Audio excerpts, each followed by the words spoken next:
This Amateur Radio Roundtable is brought to you in part by ICOM America. Well, hello and welcome to all of our viewers and listeners out there tonight. Today is Tuesday, October the 25th. This is Amateur Radio Roundtable, and I'm Tom Medlin. Let me put my name up here. There we go. Now you know who I am. I want to thank everybody for joining us tonight. And I'd like to invite you to join us on Facebook. On our website there at the top menu, you'll see a link that says Facebook and Twitter. Please click on that and join it. We'd love to have you on our Facebook group. It's just a ham radio group. Post pictures of your shack, talk about ham radio, ask questions, and you'll also be able to see what's going on with our live webcast. We're on radio station WBCQ up in Monticello, Maine again tonight on 9330 kilohertz.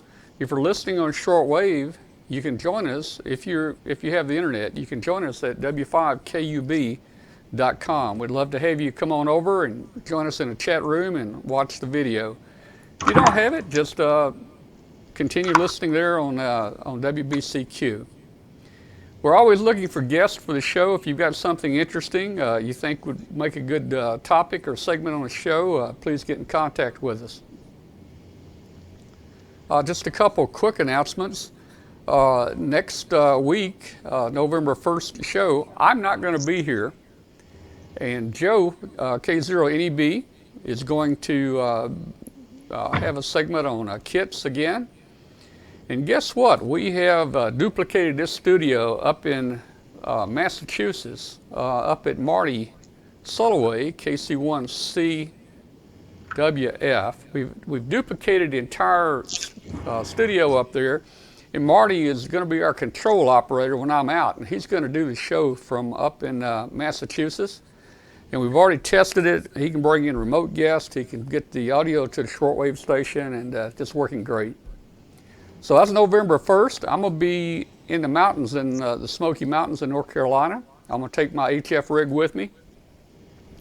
So let me see how many of you guys I can work, and I'll try to record it, and we'll play it back on one of the shows. November the 8th, 2 weeks from now, is election night. Boy, what a night that's going to be. I don't think we're going to have a show that night. Probably, I tried to get them to change that date for the election, but they won't do it. So we're going to have to just kind of stand by that night. Probably everybody is going to be glued to their TVs. So no show on November the 8th. Got a big show lined up for November 15th. Michael Coulter, W8CI, one of the DARA board of directors, is going to be with us. And we've got some more news about the new Hamvention location. So we'll be talking about that. So we've got several things lined up here over the next few weeks. So let's jump over to our first guest tonight. We've got Rich Moseson, W2VU, the editor of CQ Magazine, with us. And we want to talk about what is coming up in CQ this month. So let me see if I can find Rich. I think there he is. Hey, Rich, how you doing? Hey there, Tom. How are you? Yeah. I'm doing good there. I probably had a little feedback. I had to turn something down here. I'm running a show all by myself tonight. We've got a 50,000. Abandoned you? Yeah, we've got a 50,000 square foot studio here, and I'm the only one in it tonight. So, hey, let's talk about CQ, man. I'm excited about getting next month. I can't wait. Well, first of all, this weekend is the phone weekend of the CQ Worldwide DX contest, world's biggest sporting event, participation sporting event, not only in radio, but we have more participants in the CQ Worldwide DX contest than really any other competitive event that's out there. And this weekend is the phone weekend, and the last weekend in November is the CW weekend. So I just wanted to mention that before it slipped away. I've heard a lot of people talking about it already. They're getting ready for it. They can't wait. And there's a lot of contest expeditions to different places, and that can tie us into the November issue, because we have kind of a expedition mini special here. We've got We have a cat paw coming up. Hello, cat paw. This is Dougal, of course. Yeah. My monthly webcast companion. We've got a bunch of articles about operating from different places. Our lead article is on the CQ Worldwide CW contest from ED8X in the Canary Islands. And it was set up as a temporary installation, set it up just before the contest and tear it down right after the contest. So the author titled it Field Day on Steroids. And it's a really cool story. Then we've got a real field day story about a pair of hams who operated field day together twice with a 40-year break in between. We've got another piece about expeditions to national parks. A couple of hams who set out to operate from 7 parks in 7 days, and they succeeded.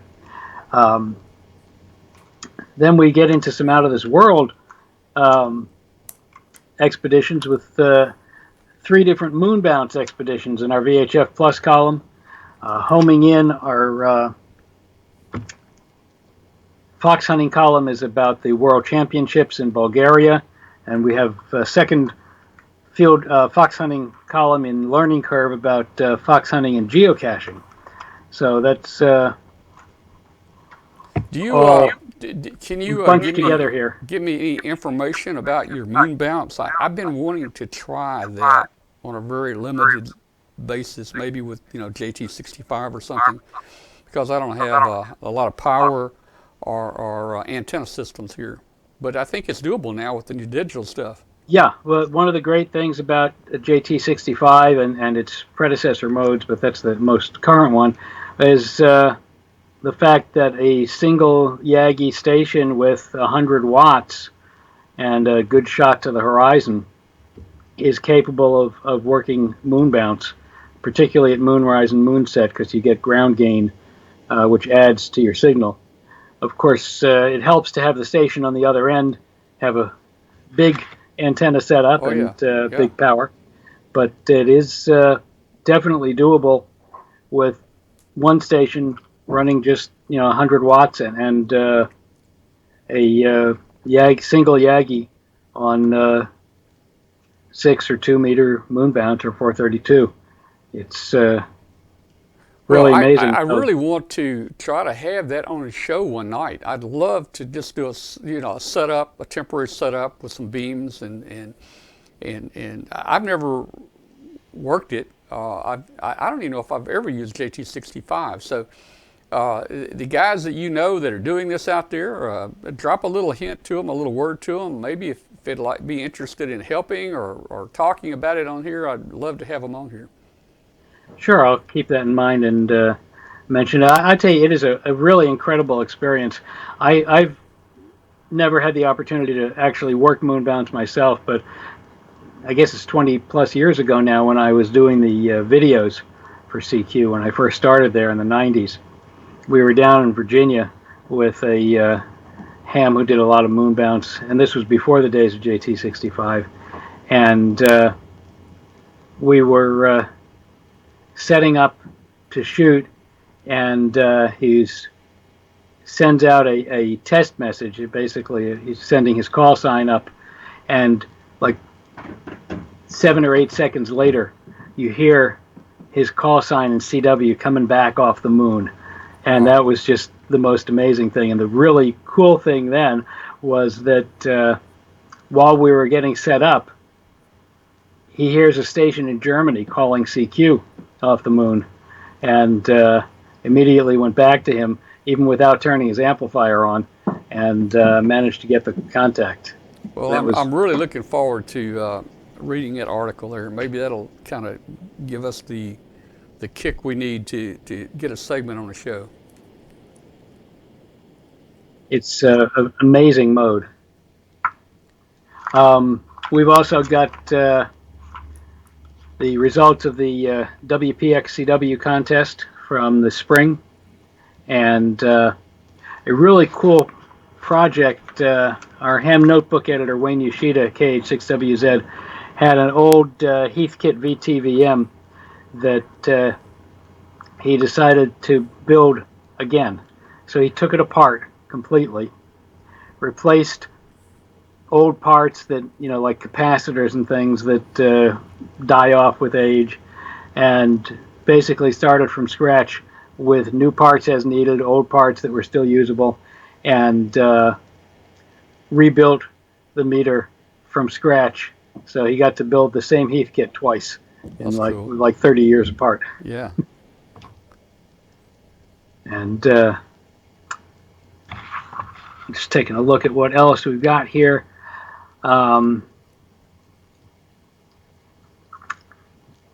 Joe, in his kit building column, introduces a new kit company. His title is What the Heck, and that's the guy's name who makes the kits is named Heck, so that works out nicely. And it's just a really fun issue with a lot of different stuff, but a lot of focus on expeditions and on contesting this month. Well, when you said Joe there, between the phone and CW weekends of the CQ Worldwide, it seems appropriate. Yeah, I just looked in the chat room to see if Joe's there. Usually he's here all the time, and I don't see him in here, so I'm going to have to dock his pay for tonight. It looks like he's slipped out. But Joe's going to do an entire show next week, and that's always a great article that he writes in CQ Magazine about the kits.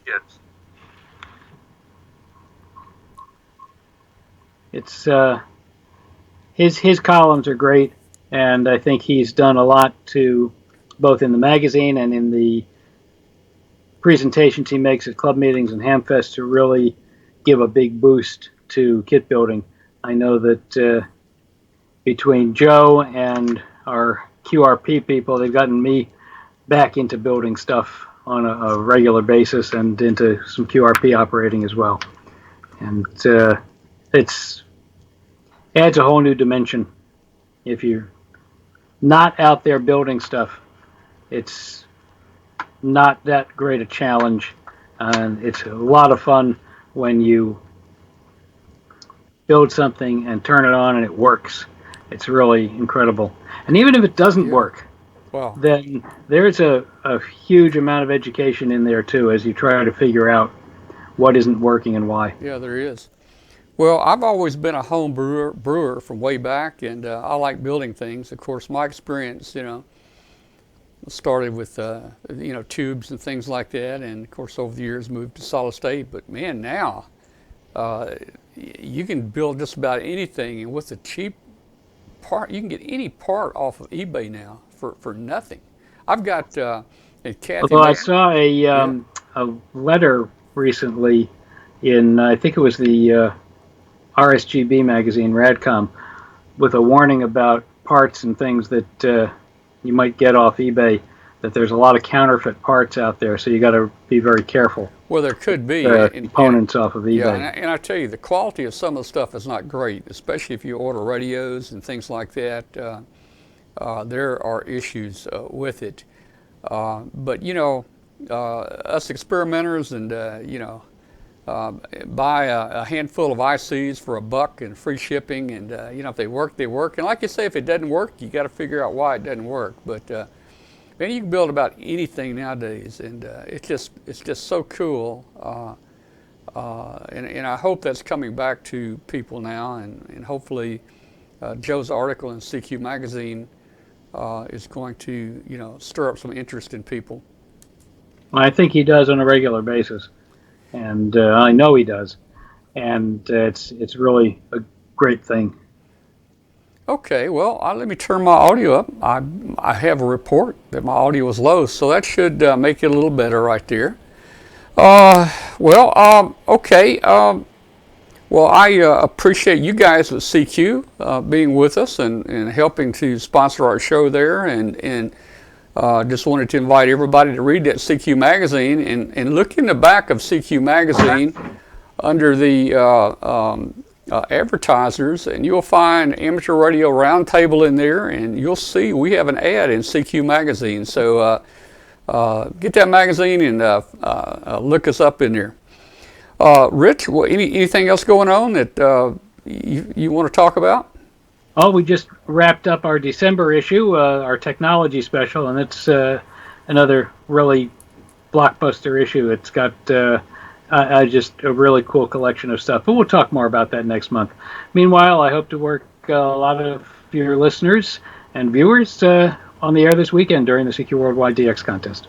Well, I'm going to be in North Carolina. I'm taking my my little small 570 with me, and an auto tuner, and I always throw a wire up in the tree, and it works really great over there. I'll sit out on the front porch there in the Smokies, and I'll make a lot of contacts. So I may try to get in on that contest myself this weekend.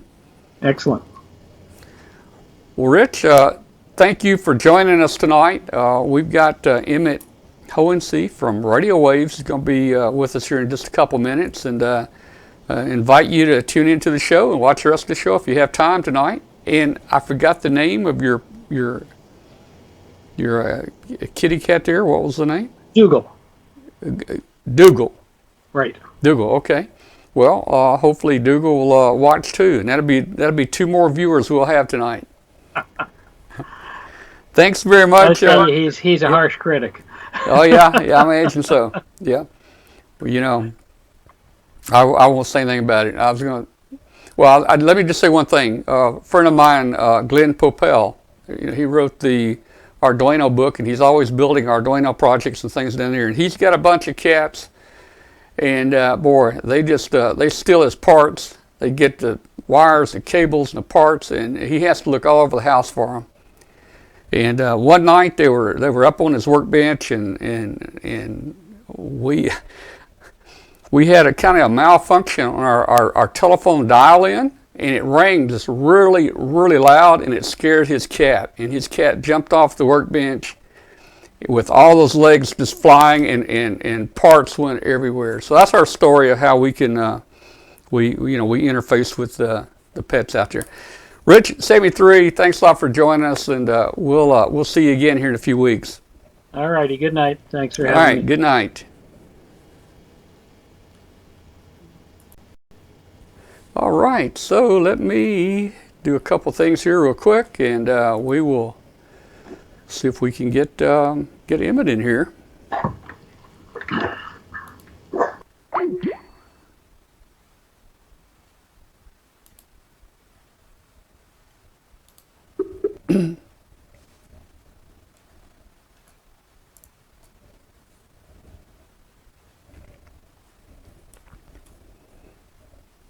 Well, I see we have a half a connection with Emmett. Maybe not quite a half. He's not answering.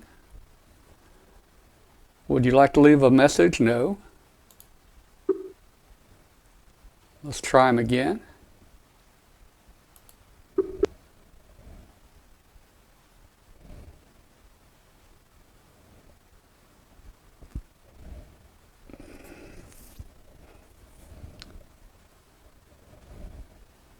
All right, Emmett, we're having trouble connecting with you. Emmett, if you could, try to call me. We'll try it that way. We'll give Emmett a... Here we go. Let's see if this works. There we go. Hey, Tom. There we go. All right, so... Yeah, it was kind of funky there for a second. Yeah, I guess we just... paid half our bill this month. Looks like you can call me, but I can't call you.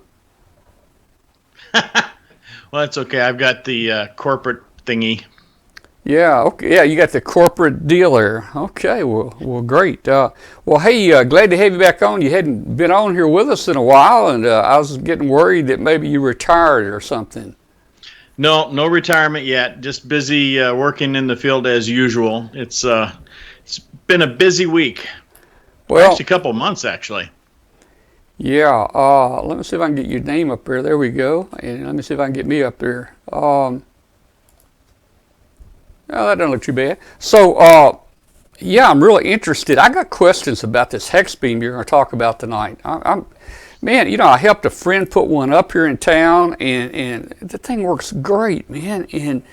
And I've been watching the Lee Kids videos, and and how 8-year-old can put this thing together and make contacts all over the place on 5 watts. And oh man, but I got some technical questions about it. So when we get into the hex beams, remind me to bring up my question with you there. Oh, most definitely. All right. So what are we going to start with tonight? What would you guys like to start with? We're going to talk about antennas 101. Yeah. Which is, I think, the first thing we were going to talk about. Okay. Let me try and adjust things to where I'm looking at the camera instead of looking at everything else. Can you hear me? I can hear you, yes. Okay. Sorry. I'm hearing you in the background and on a delay. I got to turn that volume down. Sorry about that. Okay. Yeah, I was originally thinking that we'd talk about antennas 101. Okay. Effectively. One of the things that we've been running into a lot of is, people ask some very basic questions, which it's okay. We don't have a huge problem with that. It just gets to be kind of interesting sometimes, though, that, we spend a lot of time in our shack, but we don't spend the time outside. And believe it or not, the one thing that we spend the least amount of money on is the thing that makes, at times the most has the greatest effect. In other words, you could have a fairly decent radio and a fantastic antenna, and you're going to sound great. You can have a fantastic radio and a really, stinky antenna, and it's not going to do very well. It's going to make that really expensive radio sound cheap. And the things that we run into on a regular basis is just basic questions. We think many people think at times that we can just use that auto tuner or use that auto coupler, hook it up to the wire, and it works. Well, yes, guess what? It really does work, but it doesn't work as well as, let's say, that resonant antenna. And I will tell you today that a resonant antenna, which is one of the reasons why the Hexbeam is such a fantastic performer, is that it's a resonant antenna on multiple frequencies. And anytime you have that situation or scenario, things are going to go a lot better for you when it comes to overall operations, getting to the type of contact that you want and so on. Another thing in Antennas 101 that I thought we would talk about is if you go to our website at www.radiowaves.com. Here, let me see if I can do the little switcheroo thing here. I'm going to show everyone how to get to the old, okay, how do I... I'm just trying to... You want to share your screen? It's a plus at the bottom. Oh, the plus at the bottom. Go to Never the plus. mind. Yeah. There we go. Got it. Okay. Share my screen. So I want to share this screen right here. Okay. Can you see me now? No. There we go. Well, let's see. that? It's coming up. Yeah. There it is. Okay, there we go. You got the Radio Waves website. That's www.radiowaves.com. Yeah. Go over to... If you will, click in a little X on that little box over there on the left side of your screen. The little small box. Yeah, click there. This one? Yeah. Oh, you don't want to see yourself, huh? Okay. Well, I don't know what we're seeing. I'm giving you a hard time. But you go to the antenna data and information. Click on that. And there's a couple things that we've put on our website just so that people, a lot of times, if you just go through some of this stuff, you'll discover that it answers most of the questions that you have. For instance, this one manual right here, which is about, it's the Army manual on radio wave propagation and antennas. It's a fantastic PDF file that, basically explains how antennas work and so on. And I would almost recommend anybody who is just starting out in amateur radio, or people who are trying to do other things. Like I did see a couple quotes on there on our chat room earlier today about NVIS, and I'm going to address that too for you in just a couple seconds, because NVIS and DX are two completely different things, and sometimes it takes working the antenna differently to get those two things. But anyway, the other thing I was going to suggest is go over here to where it says Radio Wave Slide Rule. Click on that. And what this is a slide rule that allows you to calculate, what is a resonant antenna at, the basic formula. Download that, print it on your printer, cut it out. It will fit onto a CD-ROM, laminate it, and then you'll have a really nice slide rule that'll help you calculate things. Yeah, but if you really want something quick and dirty, just download this PDF file, which we did with the ICOM, and I've already done all the calculations for you. I don't I don't have that one, but looky here. Looky. Just a second. Let me see. Can you? Oh, I'm there sorry. There we go. Yep. Look at that. Yep. Look at that. That's And right. guess what? I finally put it on a CD. Yep. Matter of fact, I have one of those in my every kit I've ever taken, including my backpack. Why? Yeah. Because someone's always asking, well, how long is this? Well, I just pull this thing out now. It's quicker than my calculator. Yeah, but I don't have it. I've got to download this other one you're talking about there too. Yeah, this is the one that we did with ICOM about 2 years back for Dayton. It was kind of funny. We had a couple cases of them, and they were gone within, after the middle of the second day. I thought that was pretty wild. But anyway, these are little tools that you really would be helpful to have. And if you can come as close to being resonant as an antenna that you can get, let me switch back here. Where's the button at? Plus button. Change. Oh, stop sharing. I don't want to share anymore for a few seconds anyway. Oops, where did I go? Sorry, guys. There we go. Anyway, what we were talking about is this is a good place to start, a good area of reference. The other thing to have, if you can afford to do it, I strongly recommend the ARRL antenna guide. They publish one every year. It's about $49, I believe, but it's a good fundamental book that you can put on your shelf. It's a plethora of information. How do I do an SO239 connector? How do I do, a J-pole antenna? It's all in there. Excuse me. But anyway, those are some of the things that we. Just a second. Yep.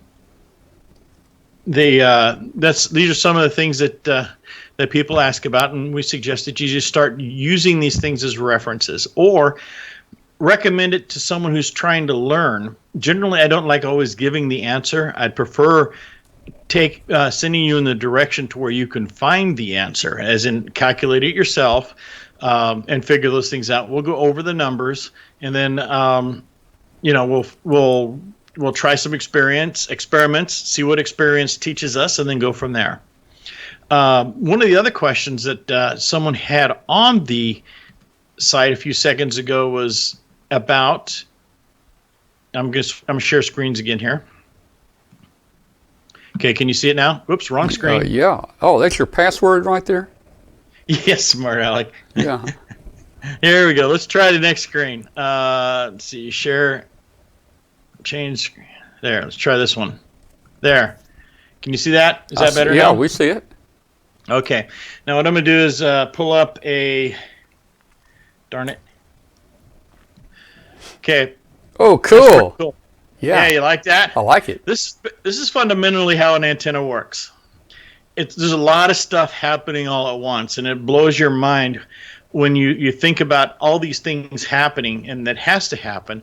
And when you change, let's say, the length of something, you see how you got these little green this little green wave going back and forth? Yeah. That changes how efficiently this antenna, this item right here, which is your antenna, actually works. And by doing that, you have a tendency of, whoops, sorry. Yep, wrong one. Darn it. I'm trying to find the right pictures. Yeah, you're getting to see all my there we go. It basically changes the way the antenna, radiates, how it works, fundamentals. It's about how do we get from point A to point B. One of the discussions on your my goodness, the chat room, excuse me, was how do we do NVIS? NVIS is a totally different form of communications. Not different, but it's like, imagine when we talk from point A to point B, it's like shooting pool. Okay, when we shoot pool, we're trying to get the ball to bounce off of let's say a bumper or off of another ball or something else to go from point A to point B. And it's the same thing with shooting DX, and it's also an NVIS. It's all in how our angles, how we radiate our energy from our antenna. And what you'll discover is sometimes you'll see people that they have their antenna up 75 feet in the air and they don't know why they can't talk to the guy 200 miles away. but he can talk to the guy in Costa Rica. Well, that's because you're so high up, you're actually taking a longer path. Your angle of radiation to the horizon is lower, so you're hitting the F2 layer or the F1 layer and bouncing off of it at an angle that causes it to go a lot farther than it would be if, let's say, the antenna was at a closer position. I'm gonna see if I can find that picture real quick. There we go. We'll just talk about this real quick. This, by the way, is out of the manual itself on antennas and propagation. There's a whole section on NVIS, and it talks about your angle of your angle of radiation, which as you go closer to the ground, your angle to the horizon increases, which decreases the range in which you can talk. That's why sometimes people will tell me, well, my neighbors can hear me. The guy, 3 cities down can hear me, but they can't hear me in Florida. Well, he's only 10 feet off the ground, and he's literally shooting straight up in the air, and he's coming back down again. This is really going to get fun here in a few seconds, guys. So a typical, let's say, NVIS configuration, this is off of I can't remember, it's a Ham World or Ham, whatever. I can't remember the website. This is a good illustration, though, but this also is in the manual, the antennas and propagation in the NVIS section, talking about how you just create a simple reflector that's almost directly below the antenna itself.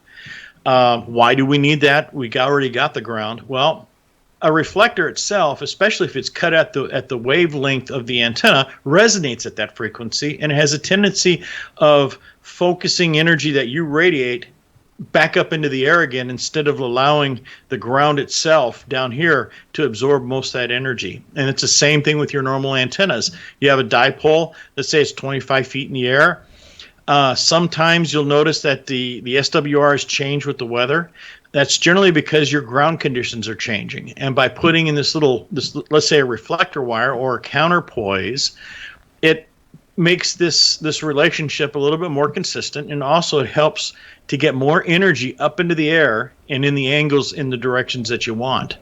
One experiment that we had at one time is we would take this wire and we'd move it out, let's say 10 feet. And then we would notice that the people that we were contacting, and also at times the loudness of the people that we were farther away, we could actually hear them a little bit better because that energy was being reflected into the antenna off the ground. So instead of the ground absorbing the energy, it's now reflecting the energy. And that's a very key thing when it comes to NVIS and so on.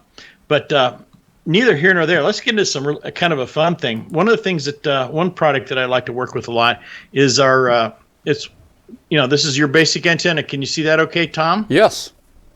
Okay, this is what we call it. This is our off-center fed antenna. This is the actual radio waves model of our NVIS or our DX80 antenna. Okay. Now, what we can do is, the nice thing about this antenna is that it has a tendency of working. In this case, we're going to work at. We're going to work on. Let me see.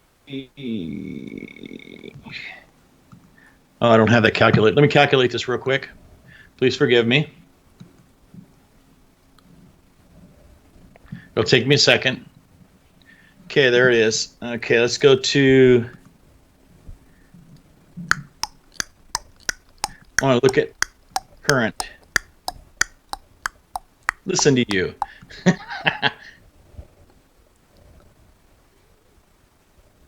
There we go, currents. Okay, you can see on the off-center fed on 20 meters. Now, this is kind of because I messed up on my segments right there.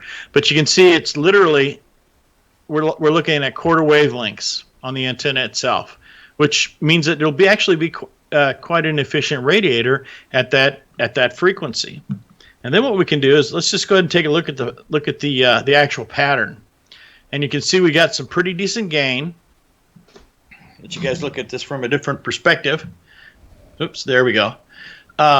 You can see some pretty decent gain, and you can get a good idea of the way the antenna is going to operate if it's a flat top. That's why, believe it or not, most people have a tendency of setting the antenna up as an inverted V, so that way you have a little bit more of a omnidirectional signal, and these nulls, in this area, that's what we call them, are nulls, don't have a tendency of you know, in other words, this is a dead area. This is a dead area. You won't hear people in those areas very well. So by, you know, dropping your legs a little bit and creating that inverted V, it gives you more of a donut pattern. And what I'm going to do now is move this over so you can get a better idea. Let's go ahead and let's go with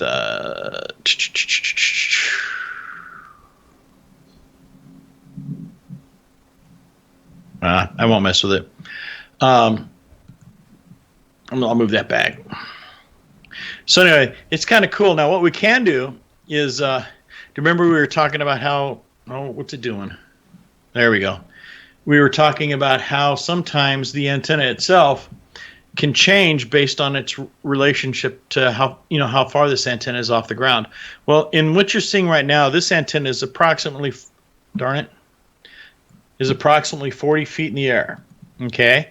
Now what I'm going to do is I'm going to change the height of the antenna, and you're going to be able to see me do it. I'm doing this in the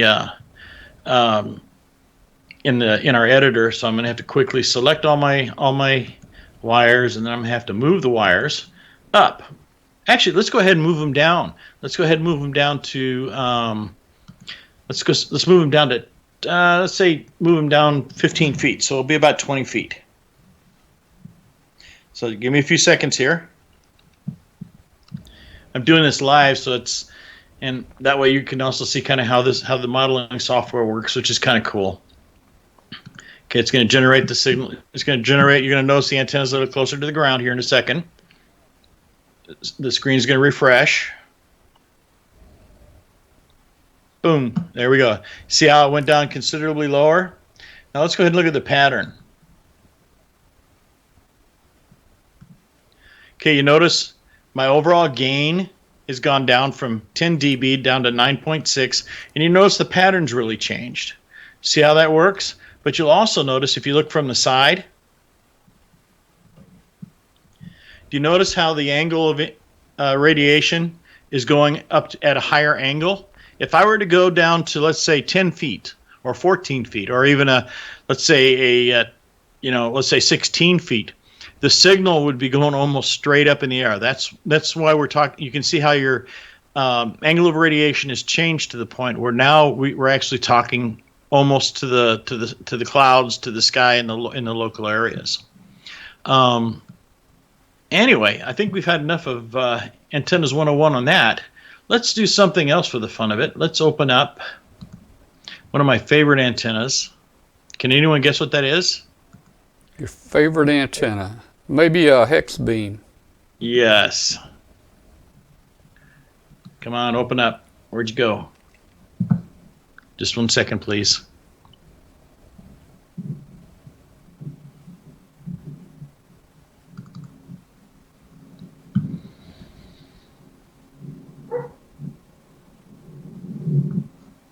Nope, that's not it. They were asking in the chat room about the showing the pattern when you drop the legs down on an inverted V, but maybe we can come back to that. Yeah, I got to find my file real quick. I have a, darn it, I had it all laid out perfectly. And the software you're using, is that something that can be acquired by other hams? Yes. This software, just for your reference, right now is not Easy NEC. It's, oh my goodness. Maybe you can click on it up here on About. Yeah. You know? I'll pop it up for you in a second here. It's for NEC2. It's free. He's done an excellent job of porting. There we go. Okay, let me calculate this out. He's done an excellent job of porting over the NEC system, and I use this because I don't actually. This isn't the program I normally use, but this is the program I use when I show people, because this way you have the ability to take a look at what we're, of the information that I'm giving you right now. Okay, right now I'm just calculating the Hexbeam as we speak. It takes a little bit longer because there's a lot more into the Hexbeam.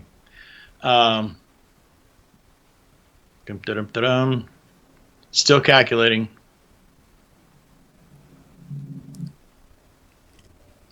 Huh, that's interesting. I wonder why it takes so long to get things done. It's because Sorry about it's this. because you're on a live show. Yeah, that's probably it. It's almost there.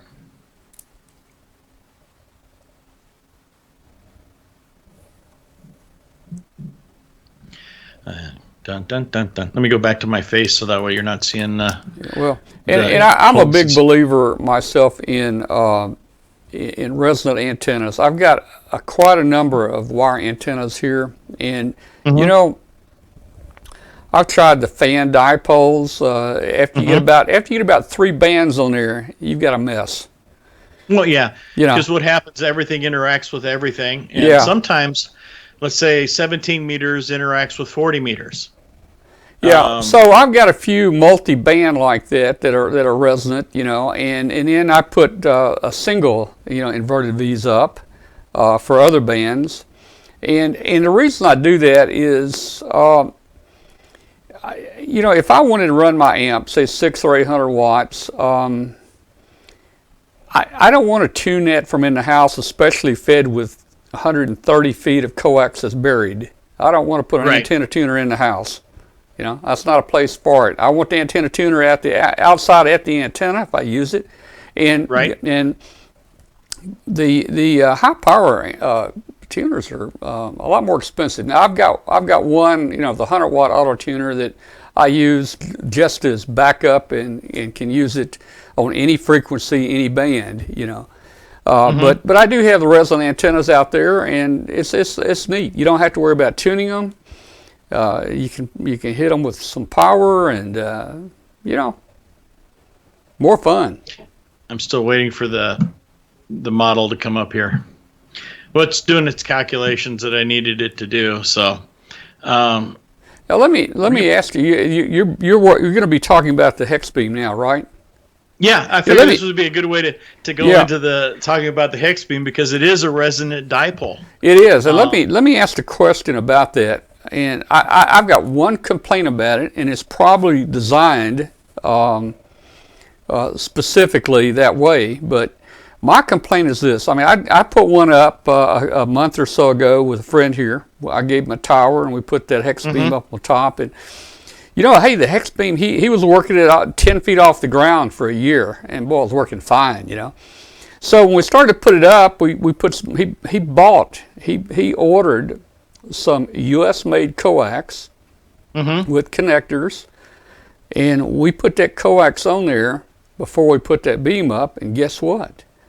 We put an antenna. We put an antenna analyzer on there, and it was like there was no antenna at all. And we found that one of the crimped PL259s from the factory had a problem. So Go figure. So you know, we cut it off and I replaced it. But here's where I'm getting to on this. That feed point on that Hexbeam is at the top. It's probably, what, 5 or 6 feet up at the top edge of that Hexbeam. Why does it have to be at the top? Yeah, and when you put that on let me tell you, if we had put that on that tower, it would have been almost impossible to reach that to change the coax out. Right. Just a second, I have to change something up real quick. I'm almost there. The one of the big reasons for having the feed point at the top versus the bottom, believe it or not, by feeding 20 meters first, the big band first, it cuts down on a lot of issues that would happen if, or let's just say co-resonant type issues that we would have with, let's say, 6 meters and 10 meters, you know, and then getting to 20. So I think I see what's happening. Well, I don't know what's happening. I was going to think that that all that I'm sure that matching or that cable inside there, you know, it runs 4 or 5 feet, and you got all the different bands. And I would imagine as you get higher and higher band, you know, that antenna is a lot shorter. Does that then does that add any extra distance in that feed? Actually, somehow? It does. It changes things a little bit, and it's just that interactive impedance between the different bands at the time that causes it. How do I say this? It actually does work a little bit better as far as gain overall if we feed it from the top, from the bottom. I don't have a good answer right now as to why. Just a second, I got to make an adjustment here. There we go. Okay, we're almost there. I don't know why my model wasn't working for me.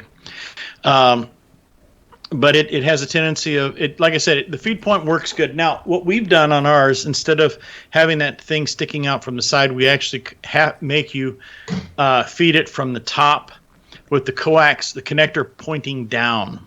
Yeah, you have to get all the way up there to get to it, but what happens when it rains? Think about that.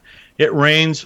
Most of the time, we have a tendency of hanging that baling in there, and it's kind of, it's kind of like, here it is, and the connector's right there. The water runs down the side and gets into the connector. There's nothing you can do to keep that dry. Even with all the other stuff that you can get, it's still going to get wet. So by feeding the coax from the top down, it has a tendency of the water will just kind of fall down and not onto the connector itself and not saturate the cable. And so now what I'm going to do is I am going to move this over. I'm going to go ahead and go over to my other screen. I'm pulling in the other model because my model isn't working right. Oops, push the button. Share screens. There we go. See if we can do this right this time. Did I get the right one? There we go. I see the model. Okay. This is the Hexbeam right here. Okay, I'm going to go ahead and zoom out a little bit. Yeah. Okay, let's go ahead and look at the pattern.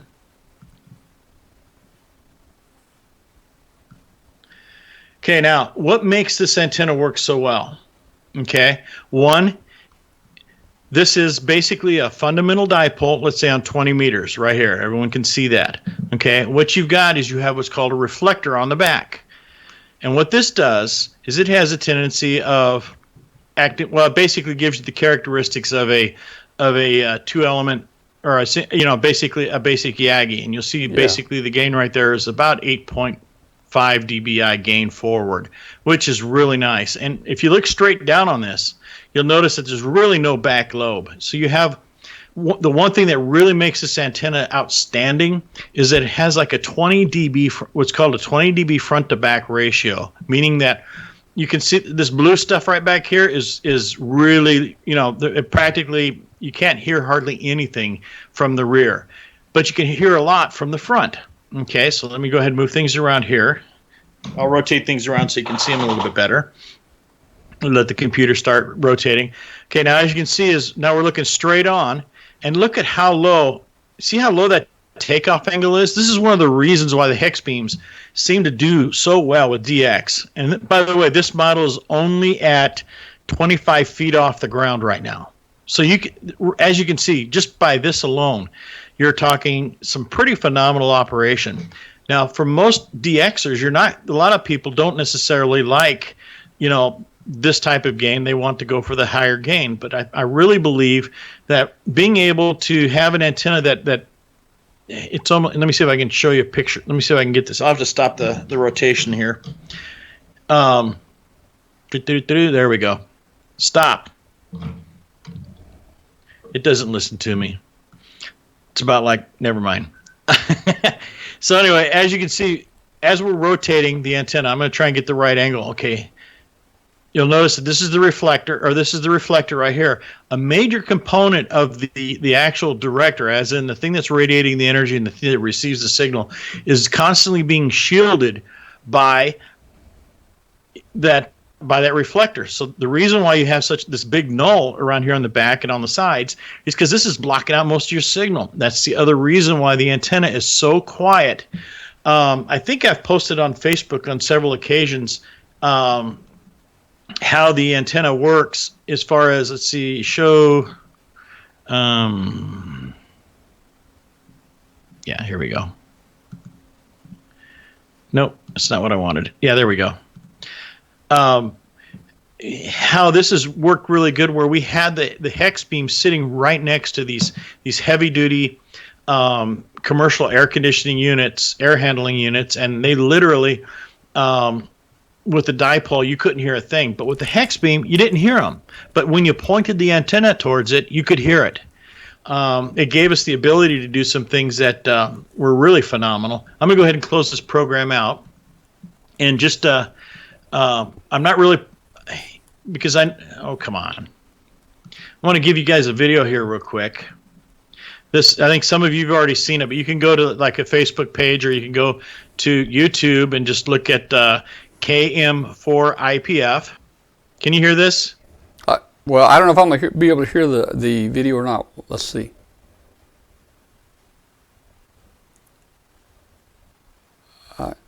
So far, I'm hearing nothing. Oh, darn it. Okay, basically, this young lady, who is one of the youngest extra class operators in the country, she was literally working this guy, basically KM4IPF in Ohio, in Western Canada, on 5 watts, and she was literally talking to him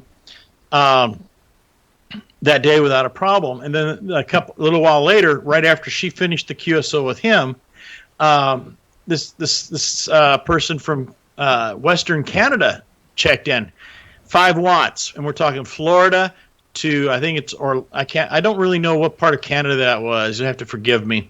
I'm going to switch back to my regular screen thing here.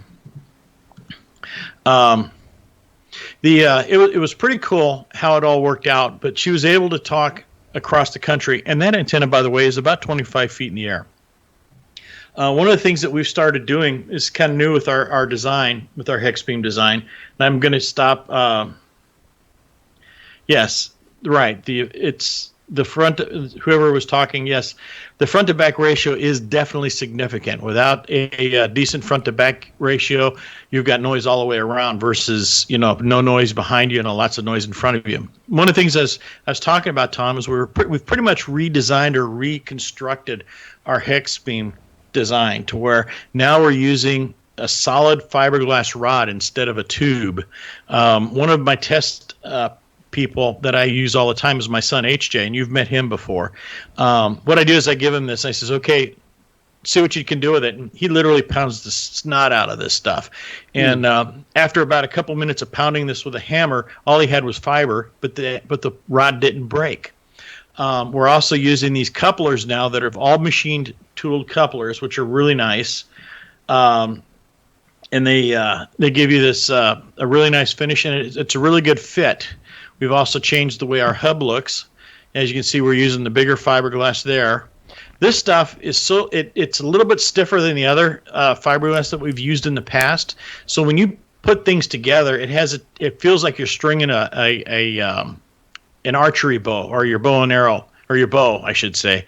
So it's a little bit harder, but the nice thing about it is you don't have the problems with sagging, and yes, it does survive a hurricane. And that was kind of a cool thing that we had that we discovered over the last couple days. There's one announcement that I have for you, and that is that we do have available now a mobile mount for the Hexbeam. Yes, it'll go right on the bumper of your truck. You can't drive down the street with that thing. No, but that is actually the U.S. Tower's 30-foot crank-up mast that they have an exclusive arrangement with HRO, and you can order that mast through HRO. I think it's about $1,800, which isn't too bad for that type of a mast. It has a nice little bumper mount, and it only weighs, I want to say, 100 and something pounds. I think, I can't remember. It's not really that heavy. But what you're seeing here is the W4DXCC convention. We had it set up in their back at the hotel, and that antenna made contact with over 43 different countries during the DXCC convention, which I thought was really kind of it's kind of proof in the pudding. You didn't have to be that high. And if you notice, what's around us here, over in the sides here, we're in the hills. But yet we were still able to get out to Europe, and they talked. I think they made a contact with China. I can't guarantee it, but I know I could hear them. But I can't remember if they made that contact or not. But it was pretty cool how that antenna worked out. So someone's asking about a 160 through 6 meter. That would be an awful big hex beam. Well, actually, no. I can take you back to our website here and show it to you. What that is there's an element, and the one things that we've done with the Hexbeam design is, we've got a fundamental design now, but we still have this wonderful structure that we can work with to make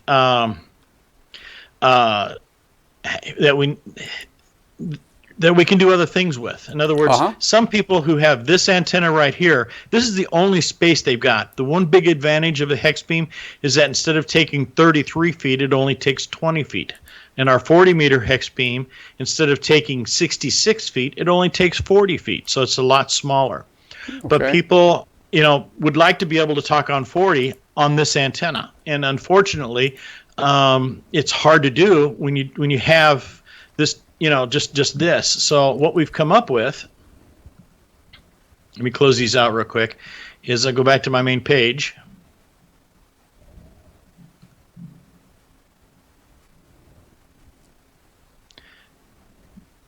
Sorry, I got it going down, going down, right here.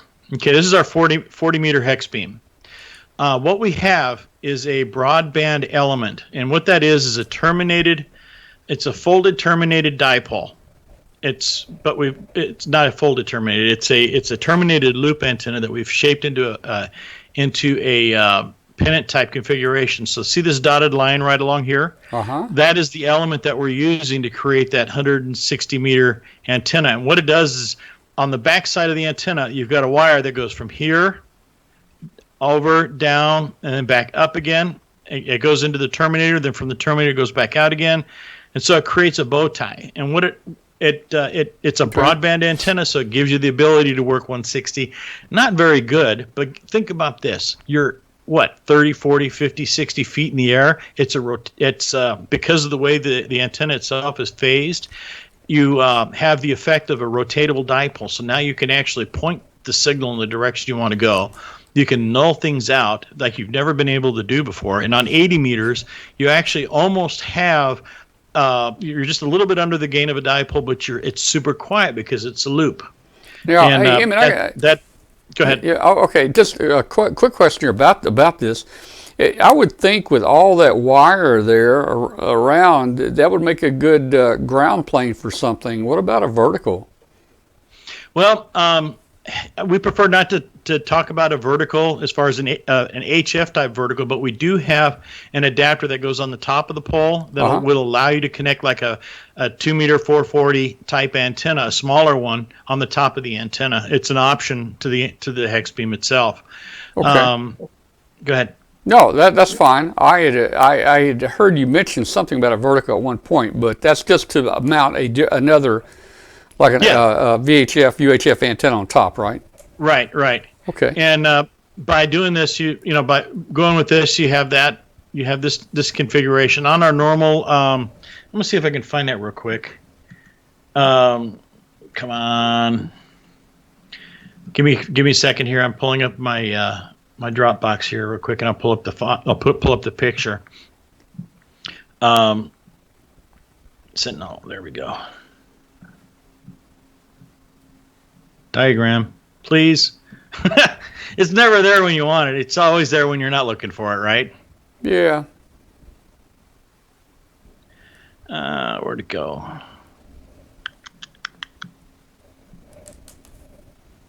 Give me a second, or 2, or 12.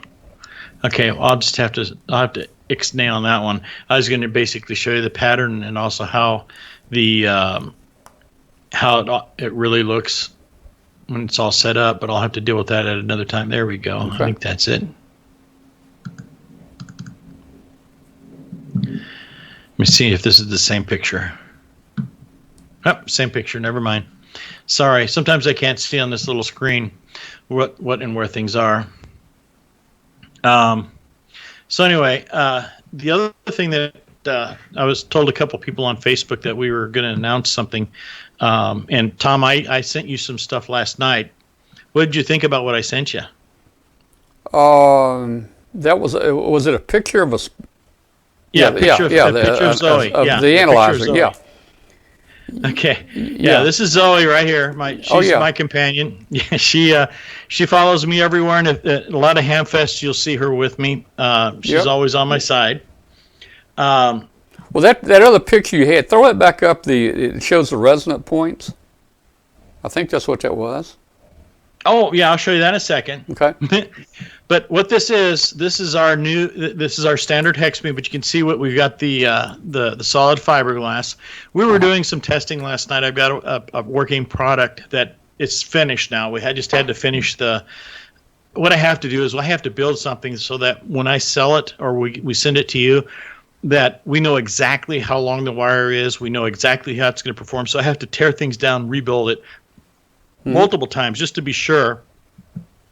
Now, good question, Bert. I'm showing you here right now.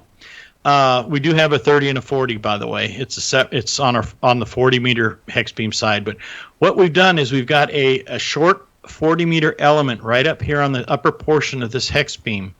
And what it is it looks just like a normal hex beam as far as it has a reflector in the back and it has the driver in the front. We've got some coils. See if I can go over a little bit. Zoe's such a good puppy.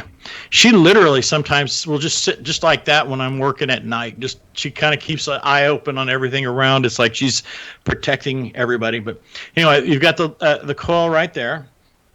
And this is something that we really, for me, the way I know it works is when I can build it 5 times, and 5 times I get exactly the same result.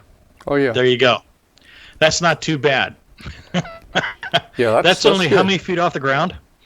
That was last night when we did that.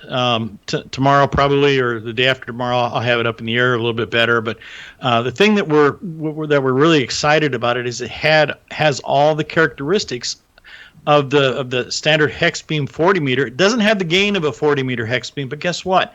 I have that front to back ratio of 20 dB. I've got I've got a little bit of gain going forward, almost the gain of the dipole, because all the energy that's being radiated from that dipole is going forward instead of going in every direction. So it gives us a kind of an interesting and a fun new aspect. So now, yes, you can put your 40 meter hex beam. We now have, and it'll be going on the website probably in the next day or so. It's a 40 meter add-on to the top of to the hex beam itself. So if you didn't want to do the broadband unit, you wanted to add just do a simple 40 meter or a 30 meter element. It's available now, and it will be available actually starting tomorrow. So that's kind of fun, and it's going to be kind of cool because we're going to be in Stone Mountain, Georgia, in 2 weeks. Not this week, but next week. Or next week down to Stone Mountain. We'll be with the MCOM-1 trailer. That's that trailer that has it's really cool. It's red and it's got our hex beam on the top. Looks like it's got one of our mobile mounts that crank up 30-foot tower, and it will have this hex beam on it. And it's going to be kind of fun because the kids, those kids, yes, that we saw on in the video. They will be there too, and they're going to be operating the station. So that's going to be really fun to see what they do. And we've got, I'm trying to arrange to see if we can have some people listening. If they can, some international. We're going to try and focus on international stuff, which is going to be kind of cool. I want to ask a question. This. Yes, sir. I'm sold on this hex beam. I've seen it work. I've seen it with the Lee family. I've seen it here locally. We put one up, and it's amazing. It's really amazing. But it looks different than your traditional tri-band beam or something like that. Of course, it's got more than 3 bands on it. So, but yes. it looks different. How right. How are you getting any reports of people? Non-hams in the neighborhood, how they're reacting to see this big clothesline thing up on a tower over their house? Most people don't have a clue what it is. They think it's like a microwave dish. Well, or a satellite dish. Yeah.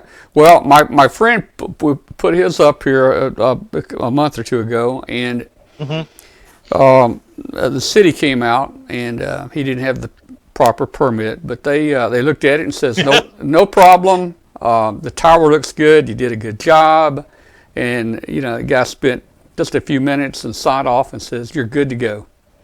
But right. Guess what? That thing, that 20 meter Hexbeam really looks, I don't know what the word is, but it looks different. It's up in the air, and it looks big out there. And let me tell you, every one of the neighbors, well, the neighbors actually complained to the city. And now they're calling the guy, the enforcement, saying that he's interfering with my cell phones, he's interfering with my TV, my dish TV, he's interfering with my Wi-Fi. So, boy, he's really catching it now, you know. Yeah, but the thing is he probably isn't. None of that is happening. I told him, I said, you know, and the enforcer people said, hey, there's nothing we can do about it. That's out of our jurisdiction, right. you know. But I said, you know, here's what you do. You know, if you want to make the guy happy, I said, here's what you do. Just tell him you're willing to work with these people. Have the people write down a log whenever they have interference. You know, write down, oh, it was 8 o'clock. It was tonight, Friday night, 8 o'clock to 8:05. Right. You know. And have them write down every time, you know, and then I'll show you my log, and let's just compare. I bet you they're having a lot of interference when I'm not on. Yeah, well, let's not talk about all those LED lamps and the CFLs when they go south, and all those cheap plasma TVs when their switching power supply goes south. Or, hey, let's just talk about that power meter that you have hanging on your wall that, you know, once a week does that update with the power company, and it just sends this broad spectrum signal that just wipes everything out. Yeah. Well, anyway, Neil was new to the neighborhood. We put it up one weekend, and they were really surprised when they saw this thing up here. I think if his wife had hung some clothes on it, it wouldn't have been a problem at all. That's been one of those standard comments that we get every time we do a Hamfest. Well, actually, I've got here. Let me get another picture going here. I'm going to switch over, and I'll show you something that one guy has done. That this is a good friend of mine. I call him Radio Riddy because his name is David Bibby, and he does Riddy, and he does. He's like full power kind of Riddy. In other words, he does Riddy at full power. This is what he does. Just to can you see that? Okay, what he does is he actually just nests his tower. He has one of those crank-up type towers. Yeah. And this is the 40-meter hex beam with the broadband adapter, and he's done so well on his contests. But what he does is he literally cranks it down when he's not using it, and then cranks it up when he is using it, and it reduces the little. Let's say the ire of the populace. You know, the interesting thing about my friend, he's been using this hex beam for about a year and a half with it in the backyard, and he didn't start causing interference till it got within eyesight of everybody. Yeah, I have a friend of mine who literally tied a clothesline from his tower. In other words, he didn't put anything up. He did this just for the fun of it. He ran what's called a stringer. Okay. He ran the stringer line on his tower. He didn't have anything up there. And next thing you know, he's got these people pounding on his door saying that, oh, you're knocking out my fill in the blank.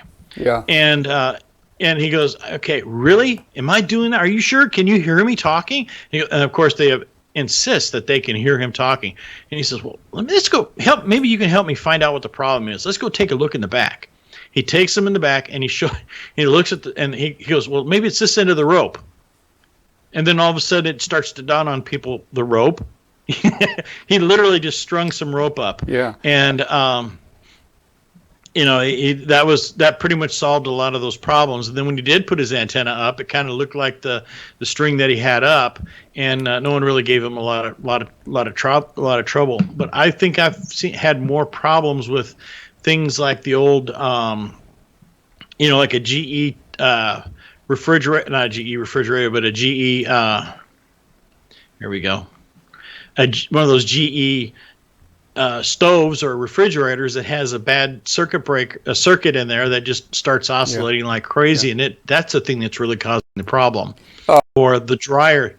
You know, Sanyo has a really bad habit of I guess now they explode, but they have these dryers that during a certain spin cycle, not a spin cycle, but a certain time, I can't remember, it's like the fluff or whatever it is, because it went into that mode, it puts this power supply into another mode, which creates this broad spectrum signal generator effectively. Well, and there's a question in the chat room here. Can you use a Yaesu G450A rotor? I'm not familiar with that exact rotor, but yes, this hex most beam, definitely. This hex beam is very light, isn't it? Our standard hex beam is only 25 pounds. It used to be 19. It's 25 now because we went with the solid rods. And yes, the G450A rotator will work just fine. For the hex beam, the 40 meter hex beam, we recommend at least the G800 or one of the high gain. I think it's the high gain 6, I believe it is, or the tail twister. Those work just fine. We've got Chris Wilson in here. Chris is the national sales manager of Yaesu, and he's in here, and he said the same thing you did. A G800 would be best suited for the larger antenna there. Definitely the hey Chris, good seeing you, buddy. Hopefully going to be in Georgia anyway. What about the wind loading? We recommend the 800 for the 40 meter hex beam or the larger rotators. The 450 works just fine on our smaller hex beam. As a matter of fact, in the beginning, we used to use just a simple Channel Master TV rotator, the higher end Channel Master, the one with the brake and everything, and it was just to demonstrate that, hey, look, it's on a TV rotator and it fits on your roof, kind of a thing. Yeah. So what kind of wind load does the antennas have? I have got a guy. Oh, what's our wind loading? The wind. What is it? The square footage or whatever. The smaller, our 20 through 6 is less than 2 square feet. The big 40 meter is about 4 square feet. Okay. And by the way, yeah, you're right. Definitely use a thrust bearing if you're going to be having, like, for instance, the way David Bibby did his install. He's got that mast up there. He's got the thrust bearing, and then he's got the drive unit down below. One of the things that we recommend is just a simple tailpiece right into the rotator on the for the smaller hex beam. But on the bigger one, if you can get away with putting what's called a thrust bearing, it's just a bearing that takes the weight off of the rotator, which will cause your damage or cause things to fail, which causes, seals to break. And there was one question. It does. Well, 100 watts and a wire with this antenna, you can talk around the world. That's the whole thing. And just for your reference too, we do have these in stock at both at Gigaparts. I think they've got a couple of them in stock on the shelf. HRO had a couple of them, but they sold them, and we're in the process of building up a couple more and getting them back to HRO. So HRO and Gigaparts are the two places that you can get the hex beams directly. You can always give us a call too if you want them, which is always nice. I mean, there's so much to talk about tonight. I mean, we were going to get into what you do, what you do after the storm. What you do after the storm, show, huh? and hey, what you do before winter to winterize things. Yeah. I think we're going to run out of time tonight. Hey, you know what? That'll be a good segment for another show, maybe in a few weeks, so we can continue. You know what? That would be perfect. Let's do that because we are getting ready to get into the winter months. And I'll have a good presentation put together for you about what we need to do before we get ready, before the snow really does hit. So that way, you can enjoy your DX on the inside instead of having to do things on the outside. So you can enjoy your DX on the inside. Let me ask you a question. There was an article in one of the magazines, one of the ham magazines, a few years ago, and I didn't do it. It wasn't me. It was a cat. And I had a friend here that was going to do this, and that was. If you have a walk-in attic, it's real easy to mount a section of tower in your attic and go through what do you call that little thing? It looks like a little pipe bushing thing you put up. You put up there on the top, the rain deal, and put a little rubber boot, and run your mast pipe up through there, and your rotor's in the attic, and your antenna's above the house. Now he had all the stuff to do this, and then he started thinking about lightning. And he never did it. What do you think the chances of? He'd have to ground it, of course. The tower. Yeah. But, Yeah. You think that's a bad thing to do, to put your tower in the attic? It depends. how do I say this? It's all about grounding. It's all about your safety. By bringing the antenna, by bringing the mast inside, you are exposing the inside of your house or the inside of your roof to that lightning exposure and so on. So that what we were just talking about HOAs. Let me switch over real quick. I know we're running short on time, but I needed to throw this one more time because there are a lot of people. I also saw someone who said they had limited space. One of the other things that we've done. Remember we talked about our Scout. There, do you see that? Yeah. That's on the USS Batfish. Oh, by the way, we finally got a tower for the Batfish. The thing is they've still got maintenance and stuff like that to do, so they're still really needing the help from the fellow hams as far as on the funds side of things, because they have to, still do the pad and all that. But the interesting about this Hexbeam, or not the Hexbeam, but the Scout, is that it's only 8 feet across, and it looks more like a Winegard antenna. And we've got quite a few people right now who are literally putting that in their attic and running 20 meters through 10 meters on it. Mm-hmm. And it's been really cool to hear some of the responses that people have had when they've used that antenna. Yep, that's me. Good. There we go. Yeah. So let me switch back again. Stop sharing. That's it. There we go. Did that work? Oh, there I am. I'm back again. Did Katie even show up today, or is she just sleeping it off? I don't know if Katie has been on vacation from the show for a few weeks. She'll be back in a couple weeks. Okay, everybody, if you know Katie, say Emmett was talking about her. Let's see. I don't know if she's in here or not tonight. Just a minute. I got a picture of Katie. I want to show everyone. Katie K. I don't think she's in here tonight. No, she's not. Okay, go ahead and show the picture. It's kind of a shocking photograph. So everyone who let me give you full screen here. There we go. Okay, just a second. I got to pull up the picture here. There we go. Okay, ready to share? Yeah, go ahead. All right. Okay, just say that Emmett was. Just everyone tell Katie that Emmett was talking about her and showing pictures of her. There you go. That's Katie at the HRO grand opening in Milwaukee, and that's my wonderful wife and our head boss, the lady who's the head lady in charge, the hilt. Yeah. There you go. I think they had a little bit of fun there. These two are, you know what? They're both redheads. I got to warn you. Yep. What do you think happens when two redheads get together in one space? I wouldn't know. It's dangerous. That's all I can say. It's like, never mind. I don't want to go into that. But anyway, I just had to share that. So if anyone sees or talks to Katie, just give her a little razz. Say Emmett was talking about her. Show pictures of her. Maybe she'll tune in on one of the replays. No, she's gonna give me a call tomorrow and give me a who's what's when and where kind of a thing. Yeah. Well, let's do this. Let's plan on having the winter portion of our segment tonight on another show. Maybe I don't know if you. What about somewhere around November 15th? I'm looking right now. Is that bad for you? Yeah.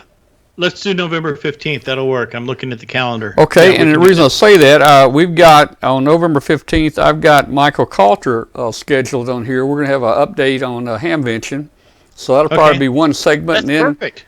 And then we can jump into a segment with you, and we'll probably have about an hour that we can talk about getting those antennas ready. Well, we should be, we're also going to be helping to sponsor the special event station for Dayton again this year, which is going to be fun. Pretty much the same mix of equipment, the best of the best, which is going to be fun. Anytime you get to work with that kind of power and that much and that many people, it gets to be interesting real quick. Oh, yeah. Well, I've enjoyed it tonight. I mean, we could talk forever, but you know what? I'm going to call the show off a little earlier tonight. We usually have Hangout after this, and I'm going to go to Hangout in a minute, but I'm going to quit early tonight because I got to get up early in the morning and drive 500 miles tomorrow morning. Woofda. Yeah, well, we're going to be doing that next week to go to Stone Mountain, Georgia. That's going to be fun. We're bringing our son, Colorado, who's in high school right now, and then James Lee and his kids are going to be coming up, and we're going to basically set up a station to play while we're there. We're going to be obviously in the event itself, but the kids are going to have their own event station running out of MCOM 1, which is, Mike Lee is graciously coming up to show off that wonderful emergency communications vehicle that he has that he uses for Flagler County, Florida. Yeah, I've seen that, and it's amazing. Well, we'll be in Western North Carolina. We won't be too far from you guys, but have a good time Tom, over there. Text me every once in a while and let me know if you're on. And if I'm testing something, I'll point your way, and we can see if we can do a QSO. I think that would be fun. All right, I'll do that. And I've made a lot of contacts from out there. I've really enjoyed setting up a portable operation there and sitting out on the porch and just making some contacts. I make more contacts when I go there than I do here at home. Hey, this is a story of my life. What do you think I do for a living? I build antennas. Yeah. How much radio time do you think I really get doing this?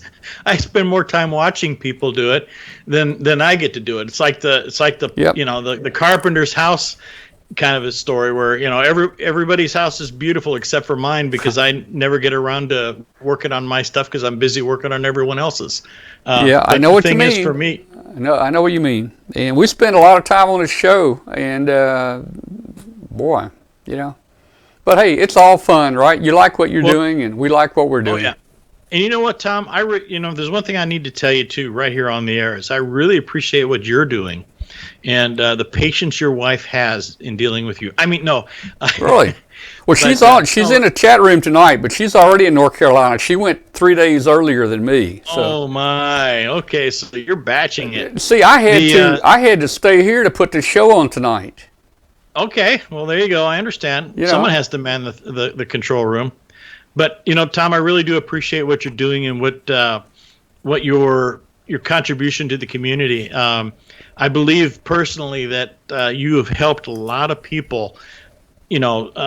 How do I say this? You've helped them develop into better ham radio operators and enjoy the sport, enjoy the hobby, because we've come in contact. It's like like you said, it's a round table. It's a bunch of guys and gals sitting around talking about this is what it is, and you can learn. And we're non-judgmental. We're open to just about everything. We come from all walks of life, and you've been a good conduit in bringing those things together. Well, it's kind of like work. What makes a good manager? Well, the thing that made a good manager was hiring a whole lot of people that knew a whole lot more than you. Mm-hmm. And that's the same way on this show. Look at people like you and the guests that we have on here to bring exciting things to our viewers out there.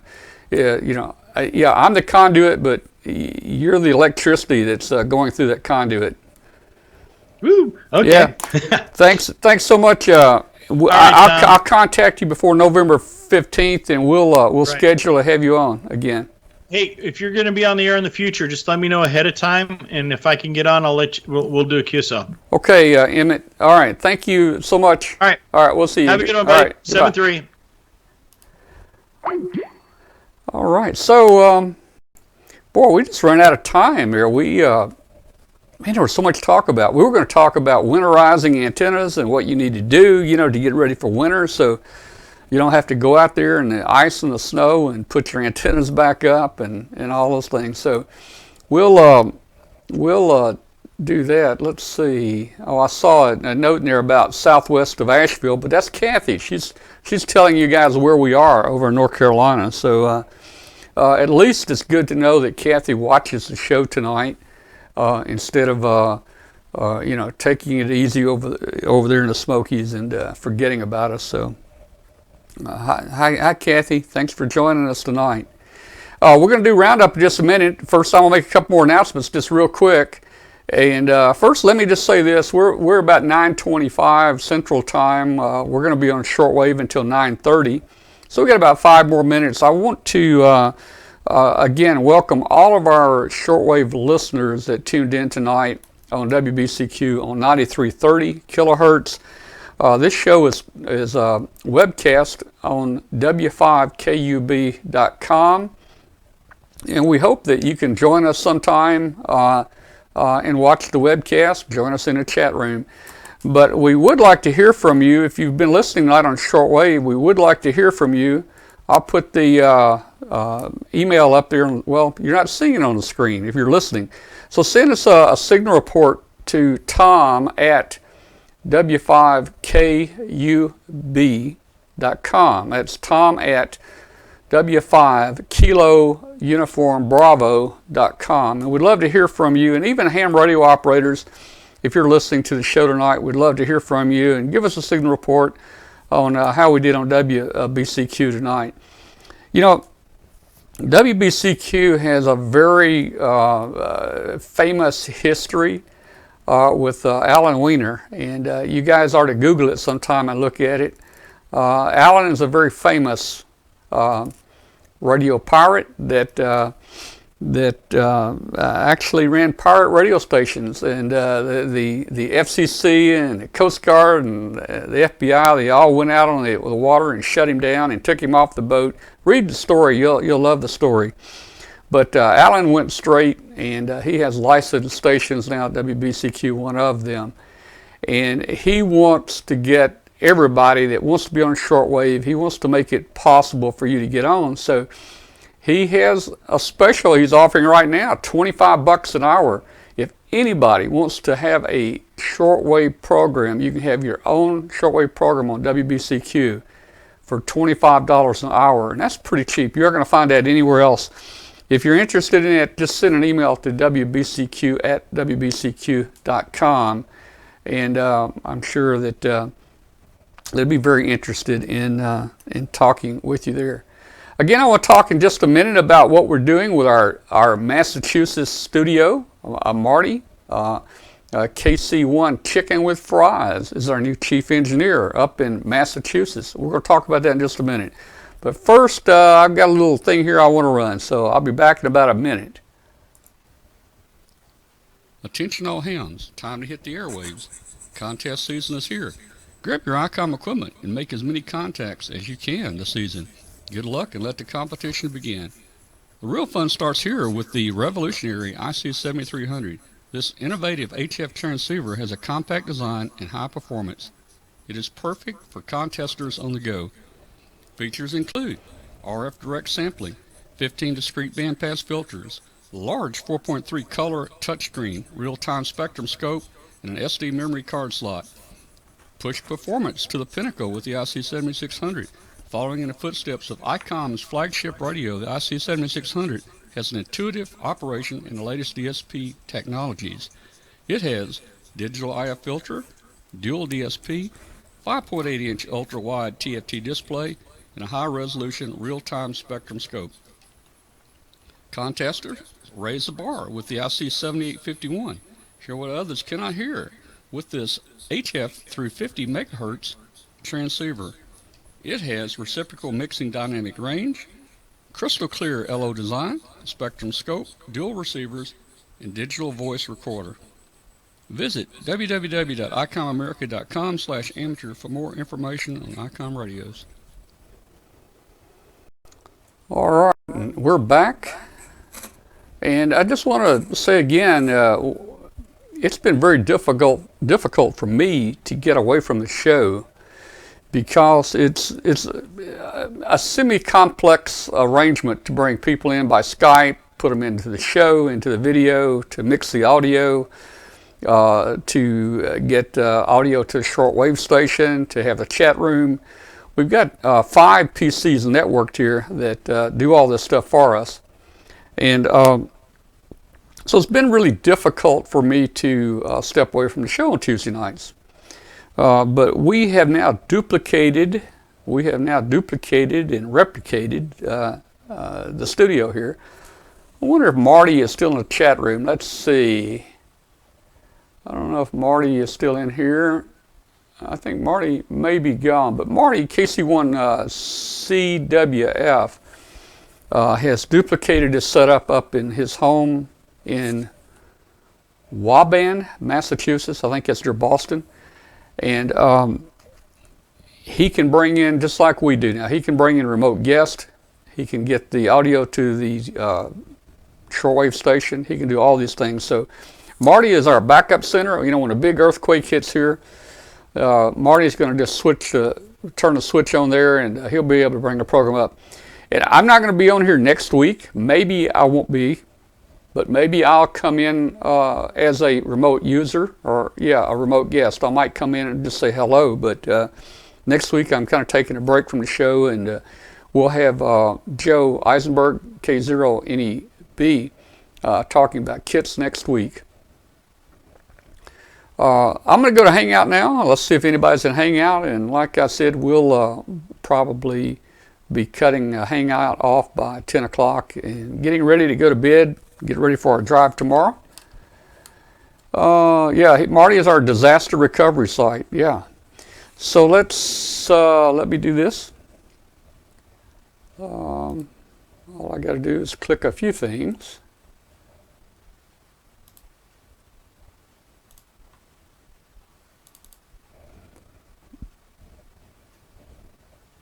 And by Hangout, guys, if you've never watched a show before on Hangout, you can join the show. If you got a camera, we can take up to 10 people. 10 people can join our show, and you'll be on our webcast. No one's here right now. Okay. Wait, let's see.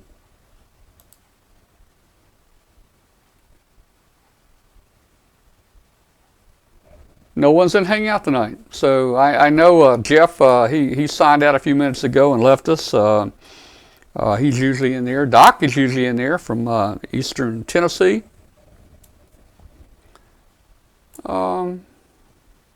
Actually, I'm getting no one is here right now, but I'm getting an error. Error?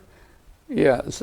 So you guys tell me in the chat room if anybody is in Hangout, because I'm not getting in here. I'm gonna try one more time.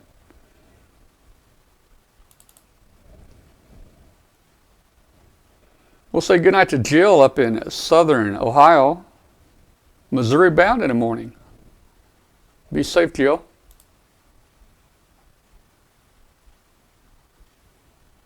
Okay, I'm still getting no one's in the Hangout.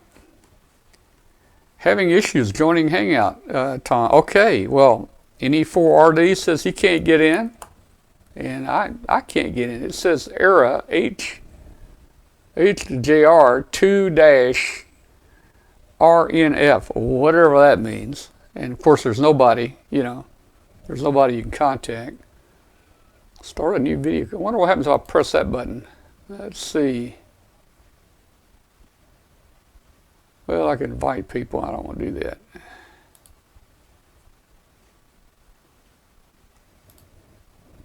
I think there's a problem with Hangout tonight. Tell you what, if anybody would like to call in, let me put the phone number up here. Give us a call on the phone real quick, and we'll put you on the phone. There's the phone number, 901-286-1116, if you want to call and comment about the show.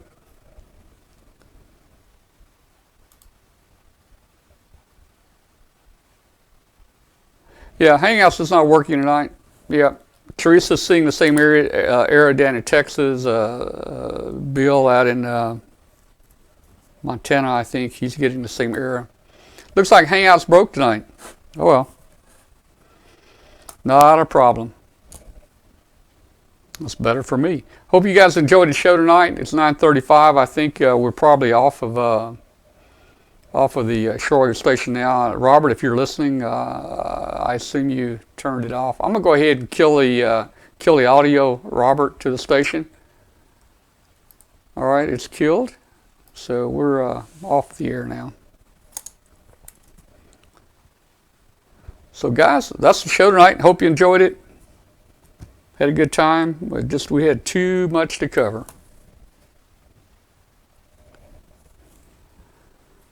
I'll check the chat room out here just real quick for a few minutes before I turn it off. And if anybody has any questions or comments, I'll try to answer them.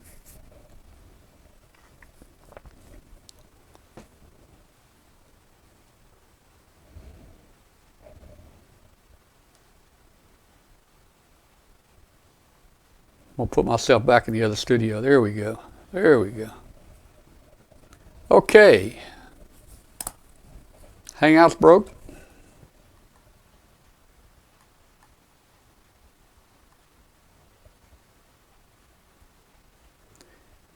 The what's that number one PC-FB-amateur. I'd be interested to know who you are, where you're located. If you got a name and a location, no one PC FB amateur. I haven't seen you on before. Welcome.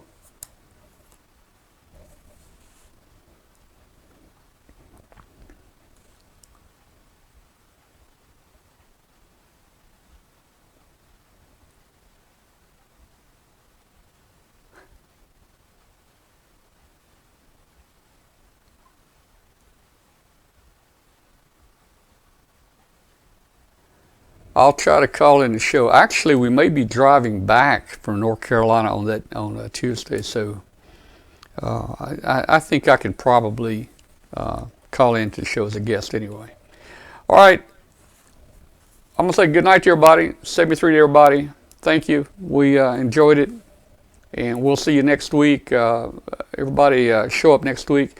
Oh, and just one other thing, guys. If you can help us get the word out about the show, there's so many people that do not know about this show, and we'd really like to try to get our attendance up on it. So if you can tweet it on Tuesday night, or put it in your Facebook group, or however you can get the message out, we'd really appreciate it if you can help us. We'll say 73 to everybody. We're going to go ahead and stop the show right now, and we'll see you next week.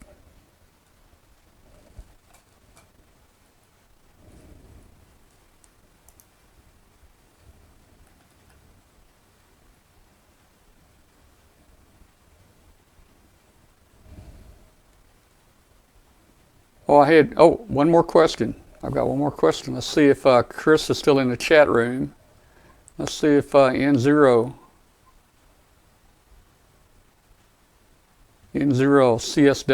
is he gone? I think he's gone.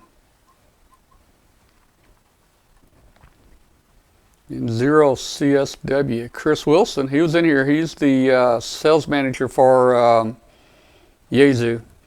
And I was trying to see if I could get him to give us a report. I hear the new Yaesu FT991As are supposed to hit the U.S. this week, so I've got one I've been waiting on, and it'd be cool to know that they're finally here.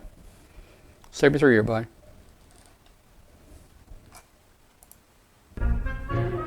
So you're saying I can ask this cat any question? The cat is connected to the computer. You just type in the question, it will read his mind. There the answer comes.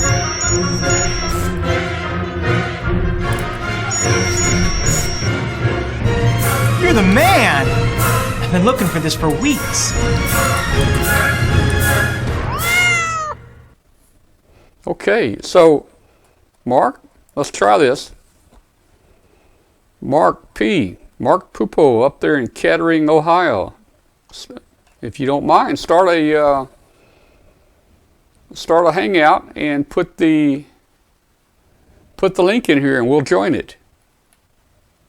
Let's see. Let's see if Mark can start up a chat room and put the link in here.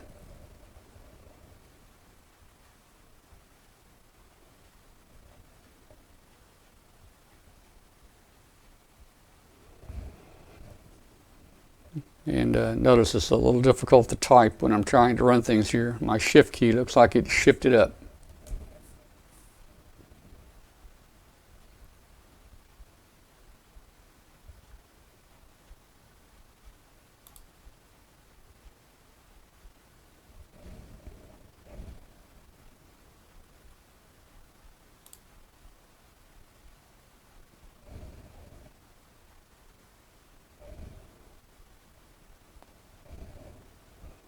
Okay, we've got a Hangout. Mark's got a Hangout now. Oh boy.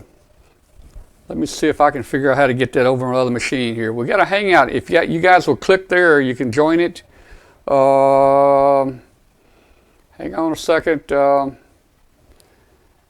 I've got to get that over on a different PC.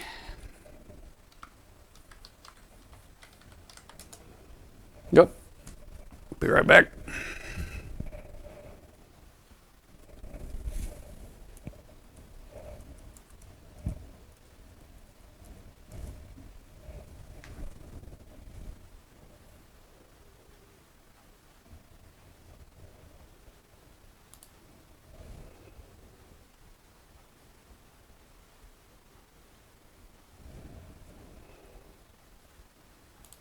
Back. Okay. Can somebody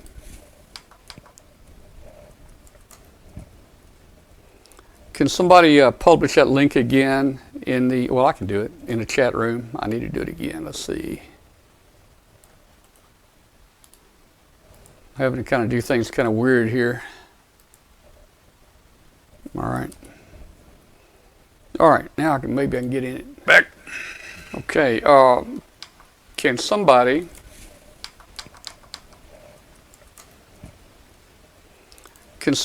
publish that link again in the? Well, I can do it in the chat room. I need to do it again. Let's see. There's Mark. Things kind of weird here. Hello. Hey, Mark. Yes, sir. How you doing? Thanks for creating a Hangout, man. Get in it. Back. Okay. Can somebody? I think you've got the audio turned up on the Can somebody publish that link again in the? Well, I can do it. In the okay, guys, if you'll click on that link that Mark put in there, we got Hangout working. Thanks to Mark. There's Mark. Things kind of weird here. Hello. Hey, Mark. Yes, sir. How you doing? Thanks for creating a Hangout, man. Get in it. Back. Okay. So, Mark, you've got two audios. You've got the delayed show audio coming through. I think you've got the audio turned up. Can somebody publish that link again in the? Well, I can do it. Okay, guys, if you'll click on that link that Mark put in there, we got Hangout working. Thanks to Mark. There's Mark. Things kind of weird here. Hello. I don't know where the audio is coming back. Yes, sir. How you doing? Thanks for creating a Hangout, man. Get in it. Back. Okay. So, Mark, you've got two audios. You've got the delayed show audio coming through. I think you've got the audio turned up. Can somebody publish that link again? We got a mess tonight. Okay, guys, if you'll click on that link that Mark put in there. Anybody else going to join us tonight? Arno, yeah. Yes, sir. How you doing? Thanks for creating a Hangout, man. Mark, can you mute the? So, Mark, you've got two audios. You've got the delayed show audio. Can you mute the audio on the webcast? I don't have the webcast open. Oh, you don't? You don't? Okay. That's funny. Not sure how it's getting back in here then. Anybody else going to join us tonight? That's weird. Arno, yeah. Me and you. Yes, sir. That's weird. Mark, can you mute the? Let me do this. Can you mute? Let's see if that fixes it. Can you hear me now? Oh boy, that's not good.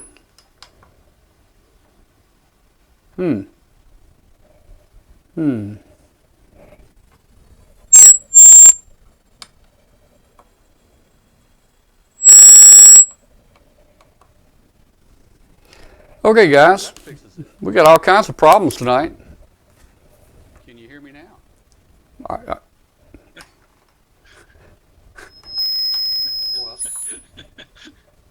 All right, we got Bill on there. Bill, can you hear us? Can you hear me? I hear you. Oh, okay. Man, I don't know what's going on. I think it's at your end. I think it is too, but I don't know why. I mean, just because we're using somebody else's Hangout, it shouldn't do it. Let's see. Got all kinds of problems tonight. Let me see.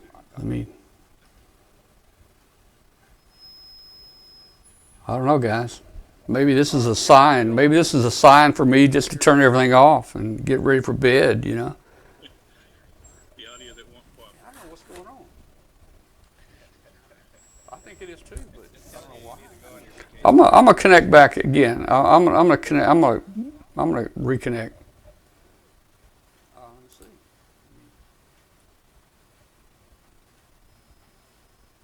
I don't know, guys. Maybe this is a sign. Maybe this is a sign for me just to turn it.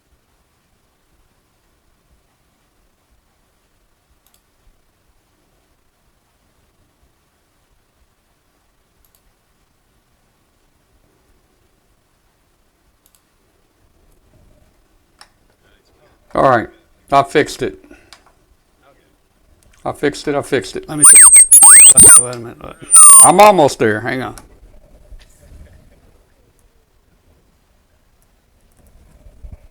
Okay, can you hear me now? I hear you. Okay, things are back to working now. Okay, things are working. The Kryptonite Paraphase Thunderbolt Greaser Slapper was out of alignment.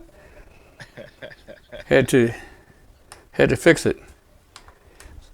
Now, I don't see video from you. Oh, somehow on this PC there was a video player running in the background on mine that I didn't know about. Okay, I said, now you should get me. There you go. There we go. You should see me there. Okay, all right. Well, guys, that's the magic of, what do we call this? This is not radio. The internet. That's the magic of the internet. Yeah. Arno, hey, we got Arno over in the Netherlands, man. This guy stays up all night watching the show. It's about 4 o'clock in the morning over, I think, and Arno's still with us. So, hey, Mark, you're up there in Kettering, Ohio. You're just a few miles from the new ham benching site, man. What do you think about it? It should be interesting with all that grassy area. I really kind of wonder how springtime and showers that we get all the time will go together with grass. That should be very interesting. Well, Be able to do some slip and sliding. Yes. let me get you a picture on here. I'm a little worried about that myself. Let's see. Let me try to get you guys picturing it. There we go. Yeah, it's almost 5 a.m. Arnold said. Yeah, I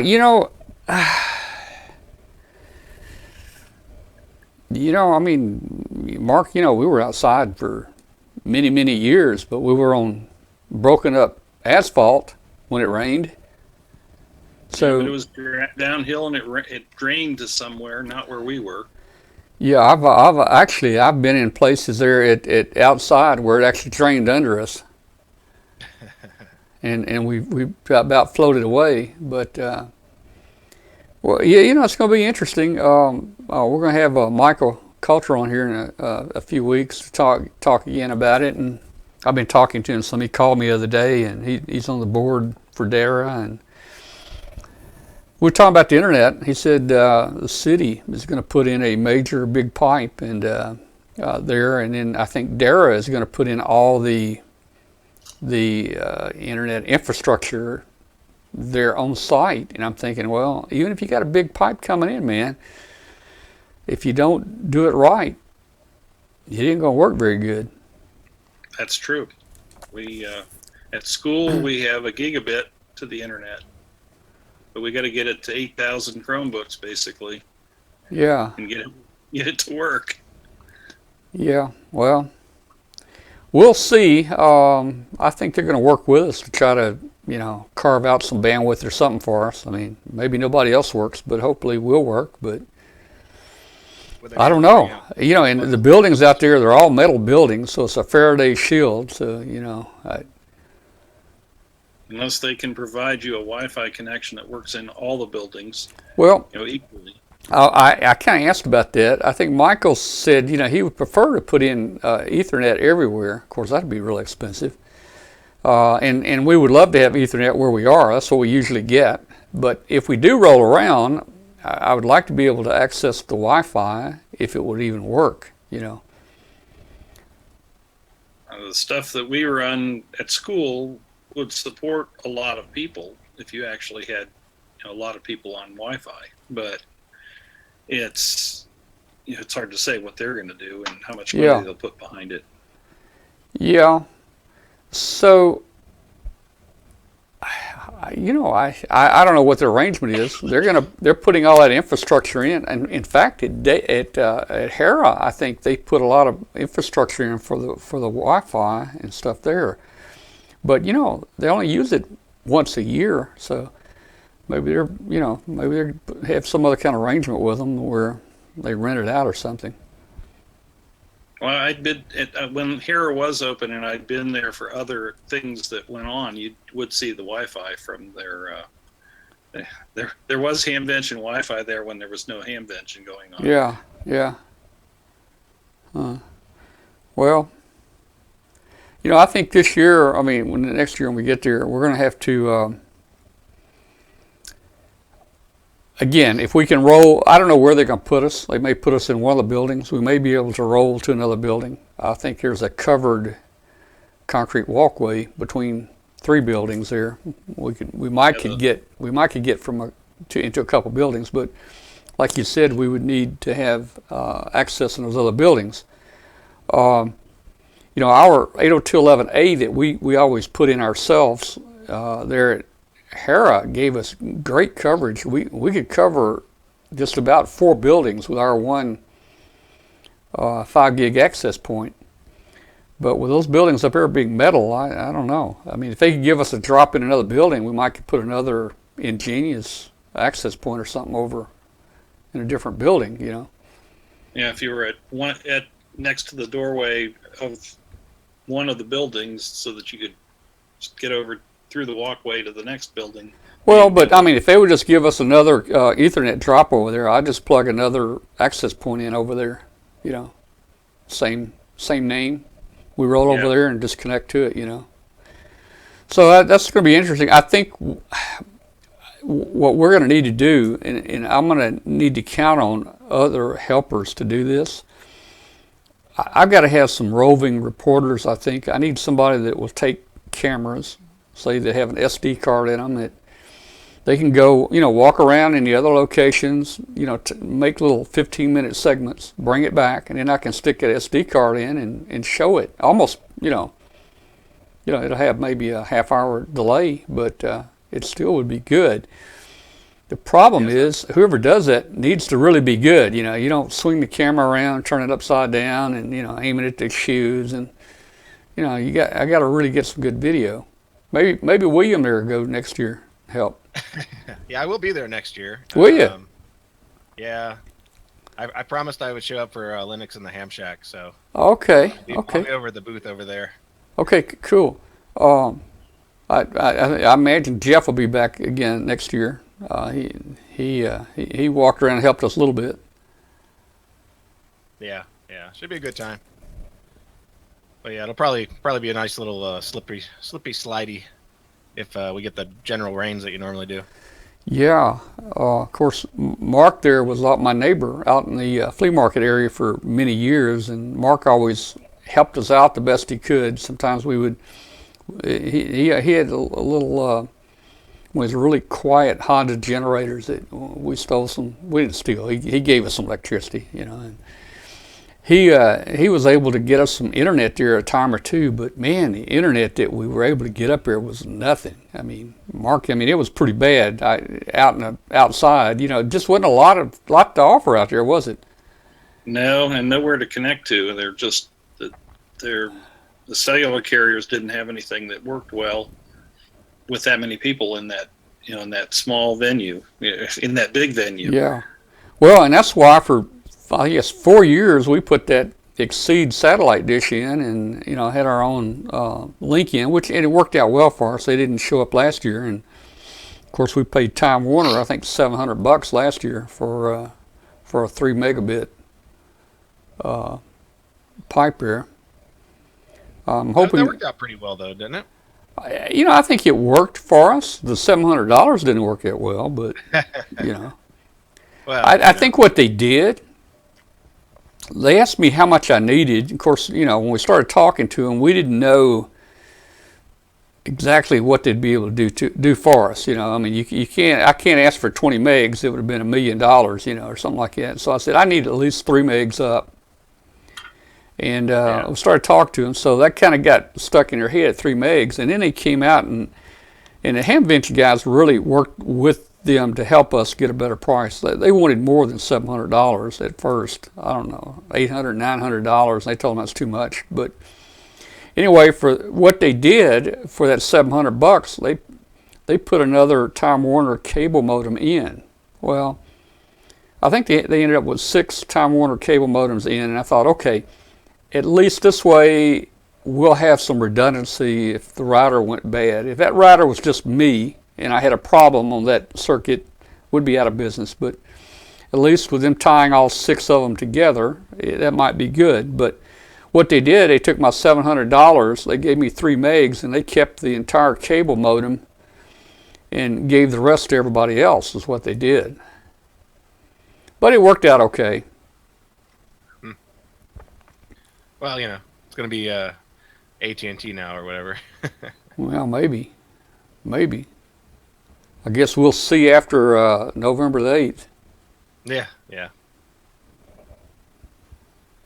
Well, you need to get out of here, man. You got to get on the road in the morning. Well, I've got a friend. There's another couple that are going over with us. Actually, my friend's wife and Kathy are already over there, and my friend and I are going to drive over tomorrow. I'll just make him drive all the way. He likes to drive. He used to go to Dayton with us a lot, and I'll just make him drive. It's only 10 hours.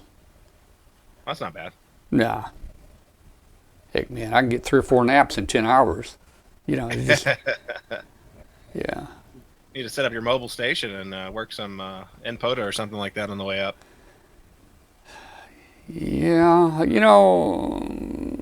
I wired the truck for HF and everything, but I put a camper, that camper top on the back, and it actually took the spot where my antenna was. So I hate to think about putting an antenna back here on a trailer hitch or something like that. I just don't like the looks of those. Yeah. All right, well, Mark, I guess we'll see you up there. Hey, thanks for joining the show every week. And Mark's a big IT guy up there in Dayton, and like I said, he's always helped us out up here. Cool. All right, well, I'm gonna get out of here. Let's see, I got 5 computers to turn off.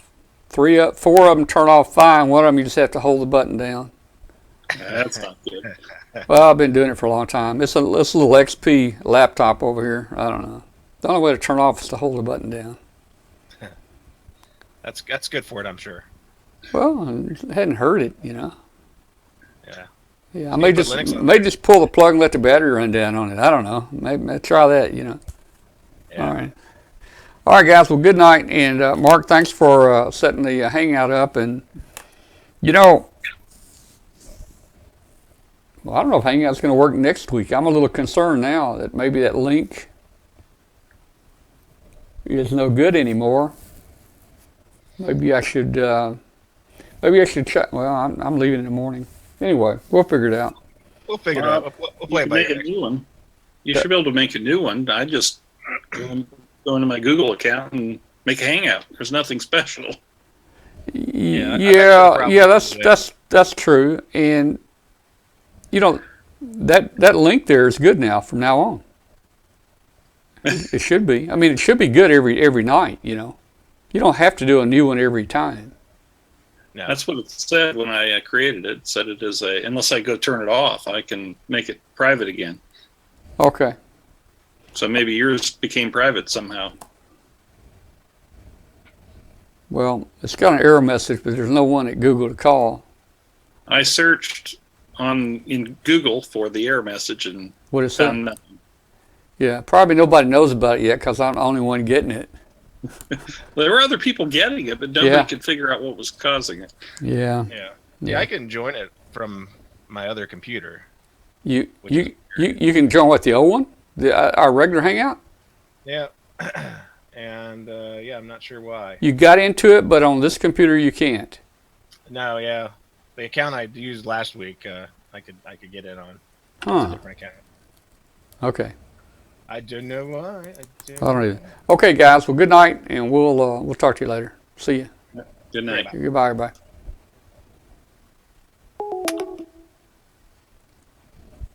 All right. Good night, everybody. Enjoyed